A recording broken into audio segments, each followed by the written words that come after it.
Hello friends, welcome back to my channel. So आज हम बात करेंगे 11th क्लास की अकाउंटेंसी के first chapter that is introduction to accounting के सेकंड पार्ट के बारे में। इसका फर्स्ट पार्ट हम ऑलरेडी आपको एक्सप्लेन कर चुके हैं और फर्स्ट पार्ट में हमने अकाउंटिंग के बेसिक कॉन्सेप्ट्स को अंडरस्टैंड किया था, देखा था कि कॉमर्स और अकाउंटिंग कैसे रिलेटेड है, अकाउंटिंग का मीनिंग क्या है, इसके कैरेक्टर्स और इसके ऑब्जेक्टिव्स क्या है। तो आज हम थोड़ा सा आगे बढ़ेंगे और बात करेंगे अकाउंटिंग के फंक्शंस, एडवांटेजेस और डिसएडवांटेजेस के बारे में। आज का कॉन्सेप्ट स्टार्ट करने से पहले मैं आपको सिंपल बता दूं कि अगर आपने अकाउंटिंग के कैरेक्टर्स अच्छे से कर लिए, अकाउंटिंग का प्रोसेस अगर अच्छे से प्रीवियस लेक्चर में समझ लिया, तो आज का लेक्चर बहुत ही आसान होने वाला है, क्योंकि अकाउंटिंग के कैरेक्टर और फीचर्स और उसका जो प्रोसेस है उसी से इसके फंक्शंस बनते हैं, उसी से इसके एडवांटेजेस और उसी से इसके डिसएडवांटेजेस बन जाते हैं। तो चलिए सबसे पहले हम अकाउंटिंग के फंक्शन से स्टार्ट करते हैं।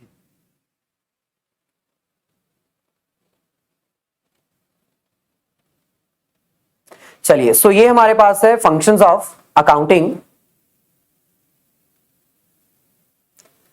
फर्स्ट हमारे पास है मेंटेनिंग सिस्टमैटिक अकाउंटिंग रिकॉर्ड्स। अब जैसे कि आपको पता है कि अकाउंटिंग एक ऐसा प्रोसेस है जिसमें सबसे पहले हम बिजनेस की ट्रांजैक्शंस को आइडेंटिफाई करते हैं, फिर मेजर करते हैं और मेजर करने के बाद हम उसको सिस्टमैटिक मैनर में रिकॉर्ड करते हैं in the books of accounts, जिसको हम जर्नल कहते हैं। प्रीवियस लेक्चर में हमने आपको बताया था कि अगर बिजनेस ऑर्गेनाइजेशंस में ज्यादा सारी ट्रांजैक्शंस नहीं है तो बिजनेस ऑर्गेनाइजेशन एक ही बुक बनाता है और सारी ट्रांजैक्शंस उसी में रिकॉर्ड कर लेता है, जिसको हम जर्नल कहते हैं। लेकिन अगर एक बिजनेस ऑर्गेनाइजेशन डेली बेसिस के ऊपर बहुत सारी ट्रांजैक्शन परफॉर्म करता है, एक बिजनेस बहुत बड़ा बिजनेस है, तो वो अपनी हर ट्रांजैक्शन को एक सेपरेट बुक में रिकॉर्ड करेगा, जिसको हम सब्सिडरी बुक या फिर सेकेंडरी बुक्स भी कहते हैं।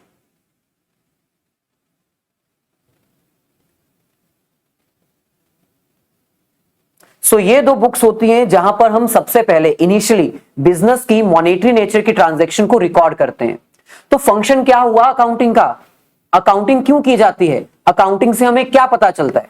सो अकाउंटिंग का सबसे पहला फंक्शन यही होता है कि बिजनेस की ट्रांजैक्शंस को एक सिस्टमैटिक मैनर में रिकॉर्ड करना। सिस्टमैटिक मैनर मतलब डे एंड डेट वाइज जो ट्रांजैक्शन पहले आई, जो बिजनेस से रिलेटेड है, जिसके सोर्स डॉक्यूमेंट अवेलेबल हैं और जो मॉनेटरी नेचर की है, फाइनेंशियल नेचर की है, उसको बुक्स में रिकॉर्ड करना।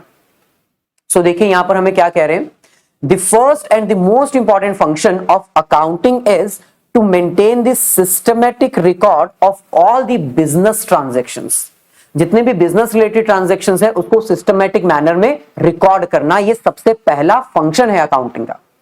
So, accounting helps in maintaining the records in chronological order. Chronological order का मतलब होता है एक proper sequence wise, day and date wise. जो ट्रांजैक्शन पहले आई उसको पहले रिकॉर्ड करो। अच्छा, अब नेक्स्ट हमारे पास है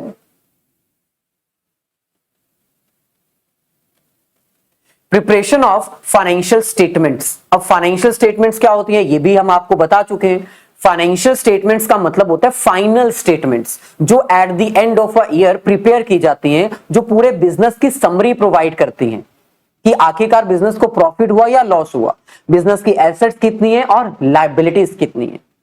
सो इन शॉर्ट फाइनेंशियल स्टेटमेंट्स जो होती हैं वो दो हिस्सों में बटी होती है। फाइनेंशियल स्टेटमेंट में फर्स्ट हमारे पास आता है इनकम स्टेटमेंट और सेकेंड हमारे पास आता है पोजीशन स्टेटमेंट। अगर हम बात करें इनकम स्टेटमेंट, तो इससे हमें क्या पता चलता है कि आखिरकार बिजनेस को प्रॉफिट हुआ या लॉस हुआ।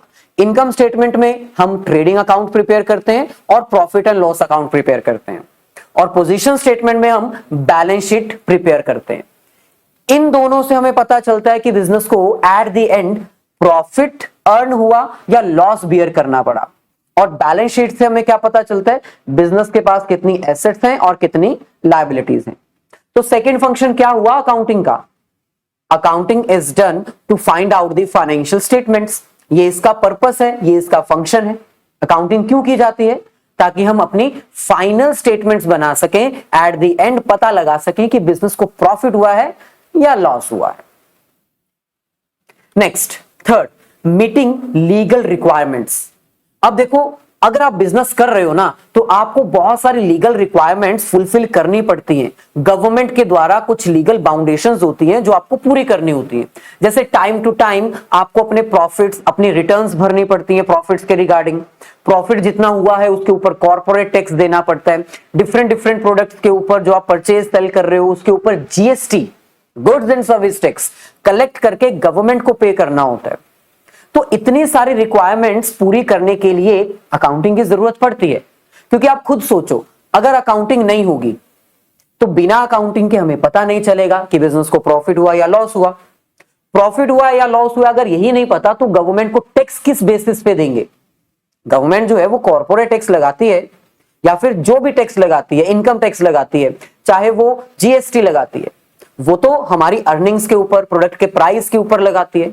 अगर अकाउंटिंग ही नहीं करेंगे तो हमें पता ही नहीं चलेगा। सो बहुत सारी लीगल रिक्वायरमेंट्स होती हैं जो हमें पूरी करनी होती है। लीगल रिक्वायरमेंट्स में तरह तरह के टैक्स आते हैं और ये जितने भी हम अकाउंटिंग करते हैं ना, ये एक तरह से हमारे लिए एविडेंस का काम करती हैं। एविडेंस मतलब अगर फ्यूचर में कोई कोर्ट केस हो जाए, कोई कस्टमर हमारे पे केस कर दे या हमें किसी के ऊपर केस करना हो, तो हमारे पास एक प्रूफ होना चाहिए एक ट्रांजैक्शन को परफॉर्म करने का। सो अकाउंट्स ही हमारे लिए ऐसा फंक्शन परफॉर्म करते हैं, हमें सिस्टमैटिक मैनर में रिकॉर्ड्स मेंटेन करने में मदद करते हैं और वही रिकॉर्ड्स हमारे लिए एक एविडेंस का काम करते हैं। सो यहां पर देखो क्या कह रहे हैं, another function of accounting is that it also fulfill different legal requirements। बहुत सारे लीगल रिक्वायरमेंट्स जो हैं वो पूरी करते हैं। For example taxation requirements of tax authorities. Tax authorities की जो टैक्स रिक्वायरमेंट होती है, time to time returns fill करना, वो अकाउंटिंग करने से ही फुलफिल होती है। नेक्स्ट हमारे पास है कम्युनिकेटिंग फाइनेंशियल इंफॉर्मेशन। अब फाइनेंशियल इंफॉर्मेशन क्या होता है? वही जो हमें लास्ट में पता चलता है कि बिजनेस की एसेट्स लायबिलिटीज कितनी है, प्रॉफिट लॉसेस कितने हैं, पास्ट बिजनेस कैसा परफॉर्म कर रहा था, प्रेजेंट में कोई इंप्रूवमेंट हुई या नहीं हुई, तो इसको हम अकाउंटिंग इंफॉर्मेशन कहते हैं। वो सारी जानकारी जो अकाउंटिंग का प्रोसेस करने से हमें मिलती है उसको अकाउंटिंग इंफॉर्मेशन कहते हैं। सो अकाउंटिंग इंफॉर्मेशन या कह लीजिए या फाइनेंशियल इंफॉर्मेशन कह लीजिए, ये हमें कहां से मिलती है? अकाउंटिंग करने से। सो फाइनेंशियल स्टेटमेंट से हमें इनकम स्टेटमेंट और पोजीशन स्टेटमेंट के बारे में पता चलता है। और वो इंफॉर्मेशन कौन कौन यूज करता है? बहुत सारे लोग, इंटरनल भी एक्सटर्नल भी। इंटरनली कौन कौन यूज करता है? Owner, manager, employees. एक्सटर्नली ये इंफॉर्मेशन कौन यूज करता है? जो हमारे क्रेडिटर्स हैं, जो सप्लायर्स हैं, जो इन्वेस्टर्स हैं, गवर्नमेंट जो है, कस्टमर्स जो हैं, वो ये सारी इंफॉर्मेशन यूज करते हैं। हमारी इसी इंफॉर्मेशन से वो हमारे बिजनेस की परफॉर्मेंस के बारे में पता लगाते हैं। तो ये एक अनदर फंक्शन है अकाउंटिंग का। नेक्स्ट हमारे पास है असिस्टेंस टू मैनेजमेंट। अब आपको पता है मैनेजर्स को बहुत सारे डिसीजंस लेने होते हैं और मैनेजर्स के मैक्सिमम डिसीजंस पता है किसके ऊपर डिपेंड करते हैं? अकाउंटिंग डाटा के ऊपर, फाइनेंशियल इंफॉर्मेशन के ऊपर। अगर फाइनेंशियल इंफॉर्मेशन अकाउंटेंट्स के पास, मतलब अकाउंटेंट्स अगर फाइनेंशियल इंफॉर्मेशन नहीं देंगे मैनेजर्स को, तो मैनेजर्स अपनी पॉलिसीज नहीं बना पाएंगे, वो अपना डिसीजन नहीं बना पाएंगे, अपने बिजनेस प्लान्स नहीं बना पाएंगे। बहुत सारे बिजनेस प्लान्स होते हैं, जैसे फ्यूचर में कोई नया प्रोडक्ट लॉन्च करना है या नहीं करना है, एग्जिस्टिंग प्रोडक्ट कितना मुनाफा कमा रहा है, क्या हम इस प्रोडक्ट को कंटिन्यू करें या इसकी मैन्युफैक्चरिंग बंद कर दें, इसको सेल करना बंद कर दें। तो ये बहुत सारे डिसीजंस होते हैं जो किसके ऊपर डिपेंड करते हैं? अगेन फाइनेंशियल इंफॉर्मेशन के ऊपर। तो अकाउंटिंग का अनदर फंक्शन क्या है? It assist the management. Assist करना मतलब मदद करना, हेल्प कर। तो यहां पर लिखा है accounting also helps the manager to make various decisions. Hence, accounting information is used by the managers to take various decisions. So, managers accounting information use करते हैं तरह तरह के decisions लेने से पहले। Next हमारे पास आता है what are the advantages of accounting। अब देखो accounting के बहुत सारे benefits हैं जो आप accounting के process से ही निकाल सकते हैं, accounting के character से निकाल सकते हैं। क्या हो सकते हैं एडवांटेज? सिंपल है ना, अकाउंटिंग करने से हमें फाइनेंशियल इंफॉर्मेशन के बारे में पता चलता है, हमारा एक सिस्टमैटिक रिकॉर्ड मेंटेन हो जाता है, हमारे लिए एविडेंस का काम करता है, कोर्ट केस करने में मदद करता है, प्रूफ्स हमारे लिए लेके आता है, बिजनेस को प्रॉफिट लॉस कितना हुआ, एसेट्स कितनी है, लायबिलिटीज कितनी है ना, प्रॉपर सारी इंफॉर्मेशन मिल जाती है। और वहीं पर अगर हम अकाउंटिंग ना करें तो सिंपल हमें पता ही नहीं चलेगा कि भाई हमारा बिजनेस कब प्रॉफिट में है, कब लॉस में। हर जो बिजनेसमैन है वो ये पता लगाना चाहता है at the end of a year कि उसको प्रॉफिट हुआ या लॉस हुआ, उसके लिए उसको अकाउंटिंग करनी पड़ती है। सो अकाउंटिंग के एडवांटेजेस क्या क्या हैं, चलिए एक बार जल्दी से देख लेते हैं।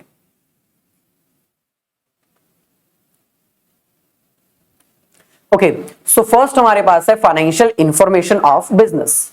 बिजनेस की हमें कौन सी इंफॉर्मेशन मिल जाती है? फाइनेंशियल। फाइनेंशियल इंफॉर्मेशन मतलब वही फाइनेंशियल स्टेटमेंट।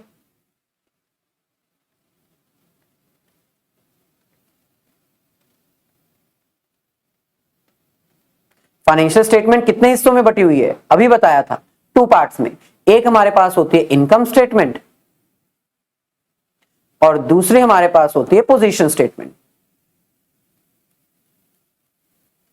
सो दोनों से हमें इंफॉर्मेशन मिलती है। इनकम स्टेटमेंट से हमें पता चलता है प्रॉफिट या लॉस, पोजीशन से हमें पता चलता है बिजनेस की स्ट्रेंथ और वीकनेस। स्ट्रेंथ मतलब एसेट्स, वीकनेस मतलब लायबिलिटीज। तो फाइनेंशियल इंफॉर्मेशन बिजनेस की पूरी मिल जाती है अकाउंटिंग करने से, सबसे बड़ा advantage. Second, assistance to management, ये मैंने अभी एक्सप्लेन किया था। मैनेजर्स को बहुत सारे डिसीजंस लेने होते हैं रिगार्डिंग बिजनेस, वो आंख बंद करके नहीं डिसीजन ले सकते। उनको डिसीजन लेने से पहले देखना पड़ता है कि बिजनेस कितना परफॉर्म कर रहा है, मतलब प्रॉफिट्स इंक्रीज हो रहे हैं या फिर डाउन हो रहे हैं, वीकनेस कितनी है, लायबिलिटीज कितनी है, कितना उधार हमारे ऊपर है और कितनी एसेट्स हमारे पास है जो हम यूज कर सकते हैं। So assistance to management, managers decision लेते हैं इसके रिगार्डिंग। नेक्स्ट हमारे पास है फैसिलिटेट्स कंपैरेटिव स्टडी। अब कंपैरेटिव स्टडी का मतलब होता है कंपैरिजन करना, कंपैरिजन बिटवीन द परफॉर्मेंस। अब ये परफॉर्मेंस 2 तरीकों से मेजर की जा सकती है। फर्स्ट हमारे पास आती है इंट्रा और सेकंड हमारे पास आती है इंटर। इंट्रा कंपैरिजन का मतलब होता है विद इन ऑर्गेनाइजेशन और इंटर का मतलब होता है आउटसाइड द ऑर्गेनाइजेशन। अब अगर हम फाइनेंशियल स्टेटमेंट्स बनाएंगे तो हम अपनी ऑर्गेनाइजेशन की परफॉर्मेंस अपनी ही ऑर्गेनाइजेशन के पिछले ईयर्स के साथ कंपेयर कर सकते हैं, इंट्रा कंपैरिजन।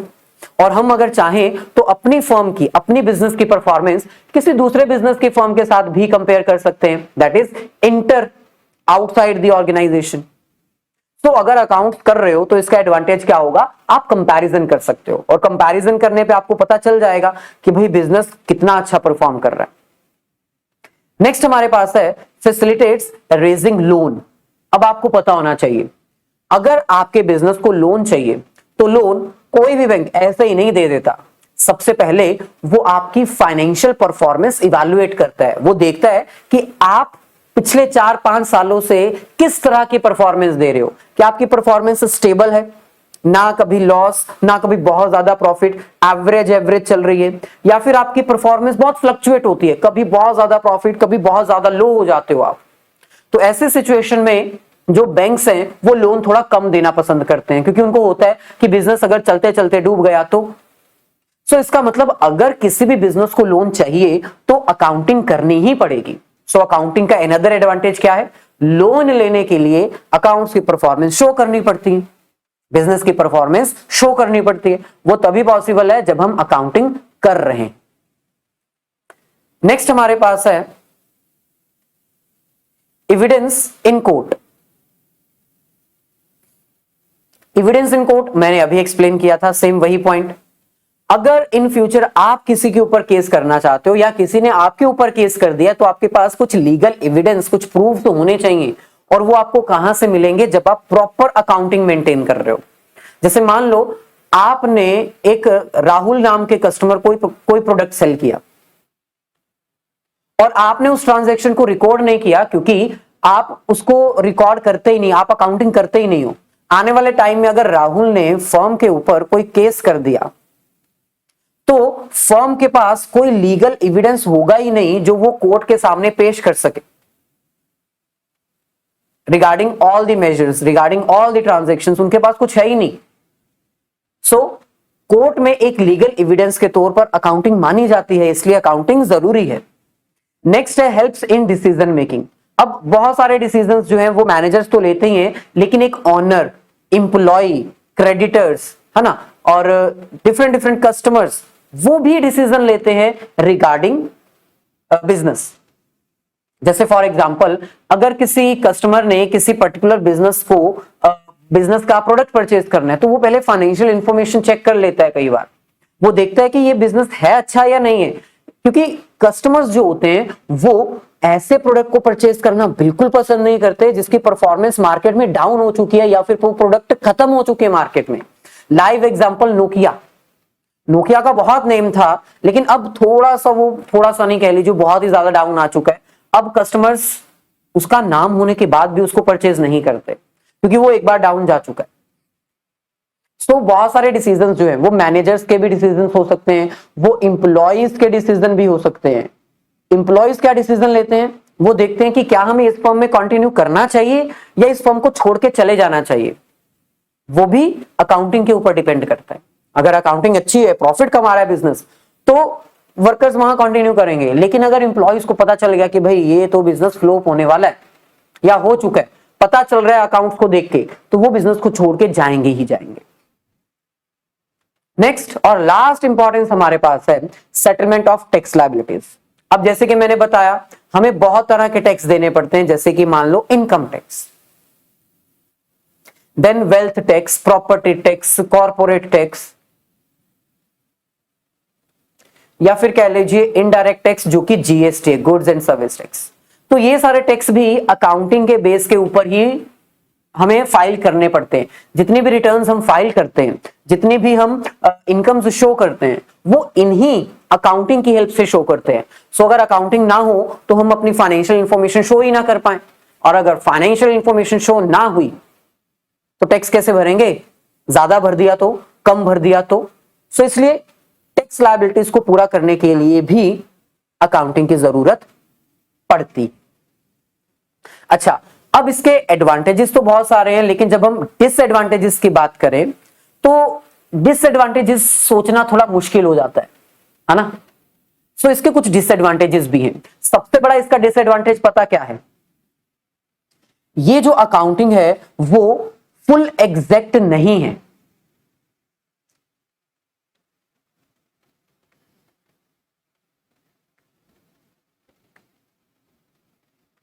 अब ये स्टेटमेंट मैंने क्यों बोली नॉट फुली एग्जैक्ट? क्योंकि अकाउंटिंग में ना सारी चीजें जो एग्जैक्टली परफॉर्म की जाती हैं वो एज इट इज रिकॉर्ड नहीं होती। कुछ चीजें ऐसी होती हैं जो टोटली एस्टिमेटेड बेस्ड होती हैं।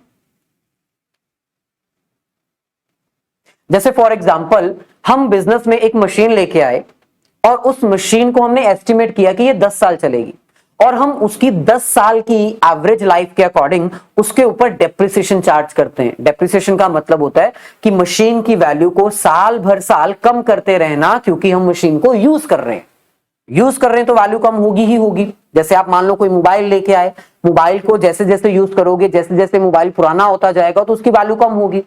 सिमिलरली मशीन पुरानी होती जाएगी तो उसकी वैल्यू कम होती जाएगी।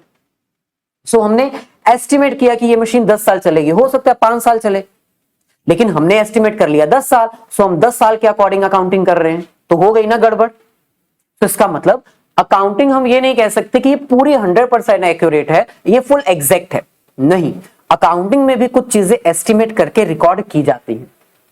इसके बाद और इसके क्या डिसएडवांटेजेस हैं? Unrealistic concept. अकाउंटिंग में जो कुछ कॉन्सेप्ट्स है ना वो टोटली अनरियलिस्टिक है।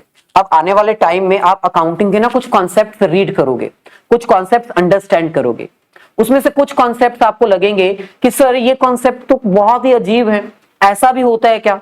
जैसे एक कॉन्सेप्ट में अगर आपको बताऊं, हम अकाउंटिंग इस बेसिस पे करते हैं, ये मान के अकाउंटिंग करते हैं कि हमारे बिजनेस की लाइफ इंफिनिटी टाइम तक चलेगी, मतलब हमारा बिजनेस जिंदगी भर चलेगा, कभी खत्म नहीं होगा, हम ये मान के अकाउंटिंग करते हैं।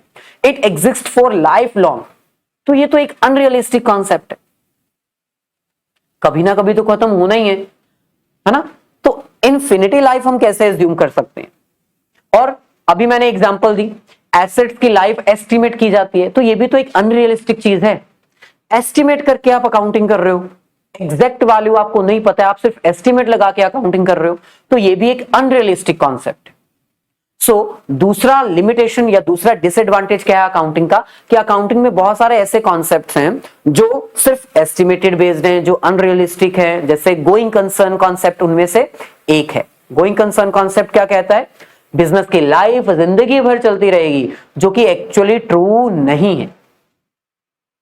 थर्ड हमारे पास आता है accounting ignores the qualitative data. Qualitative data मतलब जिसको हम मेजर नहीं कर सकते, मॉनिटरी टर्म। आपको तो मैंने पहले ही बताया, अकाउंटिंग में हम केवल वही ट्रांजैक्शंस रिकॉर्ड करते हैं जिनको हम monetary term, economic term, financial term में रिकॉर्ड कर सकते हैं।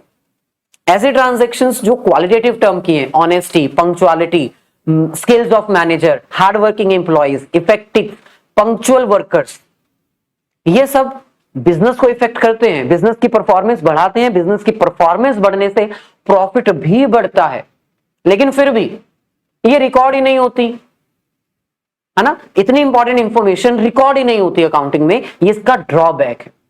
तो accounting does not record qualitative data like motivation and efficiency of the employees. It only measures the financial transaction. That's it. Next, ignores the effect of price level changes. Accounts में हम money की value को हमेशा ही assume करते हैं कि ये stable रहेगी। We assume no change in money value. हम ये मान के चलते हैं कि अकाउंटिंग में मनी वैल्यू चेंज होगी नहीं। ये भी एक अनरियलिस्टिक कॉन्सेप्ट है, रियलिटी नहीं है। Price time to time change होते हैं, इन्फ्लेशन आती है जिसके कारण मनी वैल्यू चेंज होती है ना। फॉर एग्जाम्पल, रिच पर्सन के लिए मनी की वैल्यू हमेशा ही कम होगी, हाँ थोड़ा बहुत वो फ्लक्चुएट होती रहेगी। पुअर पर्सन के लिए मनी की वैल्यू हमेशा ही हाई होगी। मनी वैल्यू का मतलब है एक पर्सन के लिए मनी की वैल्यू क्या है। एक पुअर पर्सन के पास पैसे नहीं है, उसके पास 10 रुपए भी 1000 रुपए के या 100 रुपए के बराबर हो सकते हैं, क्योंकि उसके पास पैसा है ही नहीं।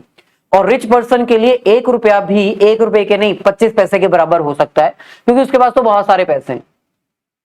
सो मनी वैल्यू चेंज होती है, प्राइस लेवल चेंज होता है, मार्केट में इन्फ्लेशन और डिफ्लेशन आती है, लेकिन अकाउंटिंग उसको इग्नोर कर देता है, क्योंकि अकाउंट्स कहता है कि हमें हमारी ट्रांजैक्शन